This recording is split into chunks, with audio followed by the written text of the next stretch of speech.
Assalamualaikum warahmatullahi wabarakatuh. Selamat pagi, siang, sore, atau malam buat teman-teman yang menonton video ini.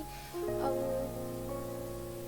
di video pertama ini kita akan membahas mengenai rekayasa perangkat lunak, teman-teman. Kita masih membahas konsep awalnya dulu ya. Apa sih rekayasa perangkat lunak itu? Nah, rekayasa perangkat lunak atau yang biasa kita singkat sebagai RPL, dia proses membuat perangkat lunak dengan menggunakan kaidah-kaidah atau prinsip-prinsip rekayasa sehingga dihasilkan perangkat lunak yang berkualitas. Perangkat lunak itu sendiri dibuat untuk apa? Dibuat untuk user atau stakeholder untuk membantu menyelesaikan masalah atau pekerjaan. Lalu kenapa sih perangkat lunak itu perlu direkayasa, teman-teman? Nah, teman-teman bayangin analoginya seperti membangun rumah. Dalam membangun rumah kita ada dua tahap. Pertama tuh ada perencanaan dan ada implementasi, teman-teman. Nah, kalau perencanaan sendiri biasanya teman-teman itu melibatkan arsitek, desain interior atau teknik sipil dalam membangun rumah kan. Nah, kalau implementasi biasanya langsung mengundang tukang yang lebih dari satu atau lebih dari 5 orang tergantung besar kecilnya project tersebut atau rumah tersebut.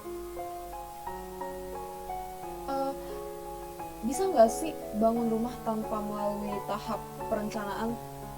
Bisa nggak sih langsung ke tahap implementasi? Bisa aja, teman-teman, sebenarnya. Cuman pasti ada dampak negatifnya ketika teman-teman melewatkan tahap perencanaan.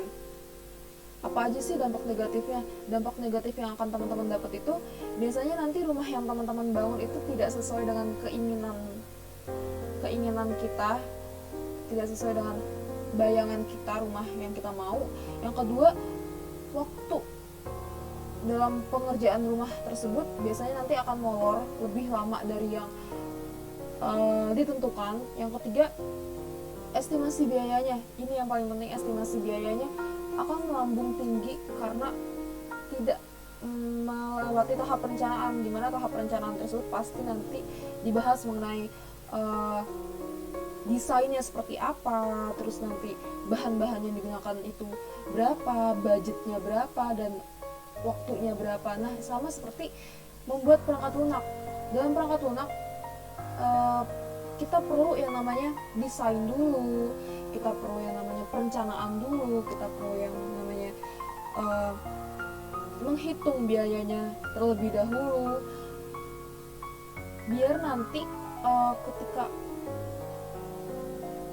sudah direncanakan semuanya akan masuk ke tahap implementasi, di mana tahap implementasi ini biasanya dikerjakan oleh programmer atau yang biasa ngoding seperti itu. Perangkat lunak sendiri harus memenuhi apa yang diinginkan oleh stakeholder atau user, jadi tidak sembarangan dibikin. Itu makanya perlu tahap perencanaan, di mana nanti dalam perencanaan juga ada yang namanya wawancara dengan user, mau user itu seperti apa, perangkat lunaknya, aplikasinya, software-nya itu mau seperti apa.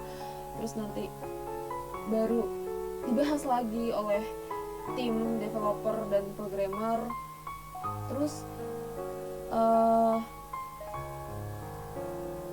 manfaat RPL sendiri itu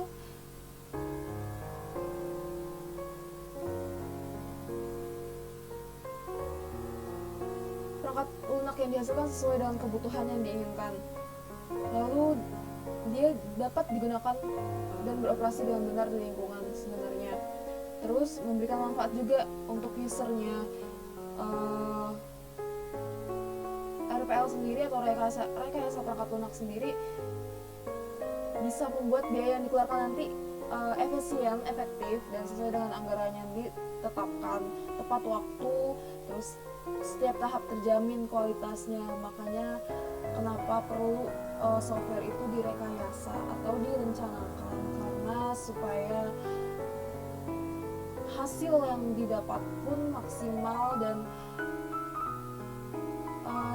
diinginkan baik dari user ataupun dari pihak developer itu sama-sama enak gitu, teman-teman.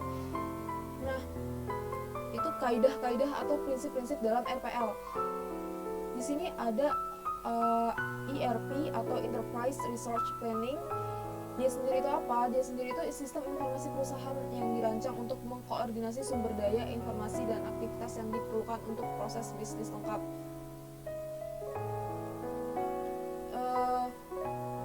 ERP sendiri itu sistem perusahaan yang bersifat lintas fungsional dan bertindak mengintegrasikan dan mengautomatisasikan berbagai proses bisnis. Jadi